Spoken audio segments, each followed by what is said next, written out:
जर विधिमंडळामध्ये विधान भवनाच्या आवारामध्ये मारामाऱ्या होत असतील तर मला खरोखर लाज वाटते. देशामध्ये आपल्या राज्याची प्रतिमा काय झाली असेल. आजपर्यंत माझ्या तरी आठवणीमध्ये, तुम्ही योगेशजी तुमच्यासारखे काही सिनियर पत्रकार आहेत, तुम्ही सांगू शकाल की असं पूर्वी कधी झालं होतं. माझ्या तरी आठवणीमध्ये नाहीये. आणि ह्या गोष्टीला नुसतं उच्चस्तरीय समिती काय करेल उच्चस्तरीय समिती? मूळ हे आहे की प्रत्येक पक्षात राजकारण्यांनी स्वतःच्या सत्तेच्या लालसेपायी गुंडांना घेतलं.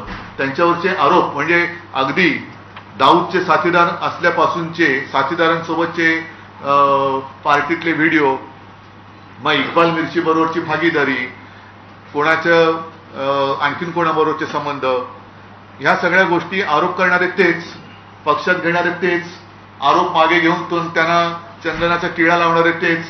आणि मग अशा लोकांकडनं दुसरी अपेक्षा काय? लोकशाहीचाच जर का मी म्हणेन खून करणारे असे राजकारणी विधिमंडळात आणि महाराष्ट्रामध्ये वावरायला लागले तर जनतेने काय करायचं? हे विधिमंडळाचं अधिवेशन जनता मोठ्या अपेक्षेने पाहत असते की माझ्या प्रश्नाला नेमकं काही उत्तर मिळाले की नाही.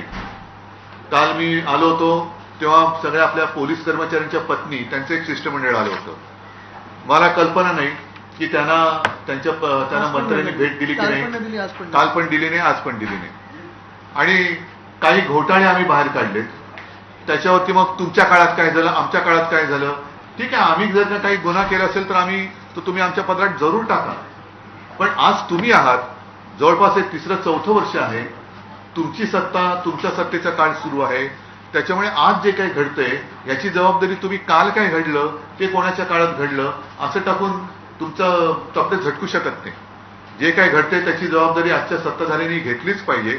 आणि मी तर म्हणेन पुढे ते असं घडू नये याच्यासाठी काय उपाययोजना करणार हे त्यांनी सांगितलं पाहिजे.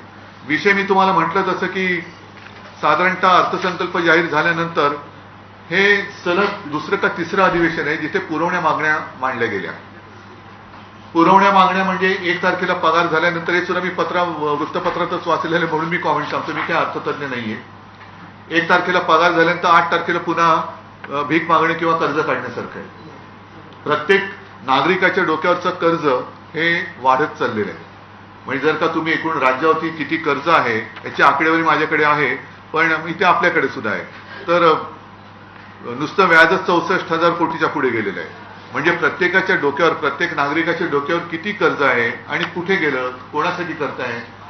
योजना तुम्ही फसव्या योजना जाहीर केल्या, लाडकी बहीण जाहीर केली, त्याच्यानंतर आज त्यांना पैसे देताना नाकीनं वळतायत. मग त्यांनी जी काय मतं तुम्हाला दिली ती या फसवणुकीसाठी दिली का? म्हणजे एकूणच संपूर्ण राज्याचं वाटोळं झाले किंवा होण्याच्या दिशेने आपली वाटचाल सुरू आहे. आणि याच्यामध्ये नुसतं तुतुमयमय करून एकमेकावरती दोषारोप करण्यामध्ये आजचे सत्ताधारी, मग आम्ही सगळेजण मी म्हणेन त्याच्यामध्येच मशगूल आहोत. आणि म्हणूनच मला असं वाटतं की निदान मला तरी या अधिवेशनातून महाराष्ट्राच्या जनतेच्या कोणत्याही अपेक्षेला काही न्याय मिळालाय असं काय वाटत नाहीये. यापुढे तुम्हाला काय विचारायचं असेल तर विचारा, मला पण काय बोलायचं असेल तर मी बोलेनच, पण आपल्या प्रश्नाला उत्तर द्यायचा मी प्रयत्न करेन.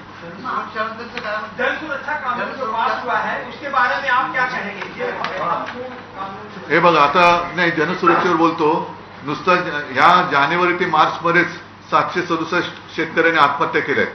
म्हणजे सरासरी काढली तर रोज 8 आत्महत्या होत आहेत. गेल्या वर्षी पण जवळपास 1,000 म्हणजे 1,267 शेतकऱ्यांनी आत्महत्या केलेल्या आहेत. म्हणजे ही आकडेवारी ही अशीच होते, त्याच्यावरती काही इलाजच केला जात नाहीये. आणि मग जनसुरक्षेचं जर का तुम्ही म्हणाल त्याच्यावरती मी माझं मत परखडपणाने मांडलेलं आहे की कडवे डावे, मग काल मारामारी केली ते कोण होते? कडवे डावे होते, कडवे उजवे होते, कडवे वरचे होते, कडवे खालचे होते का कडवे मधले होते?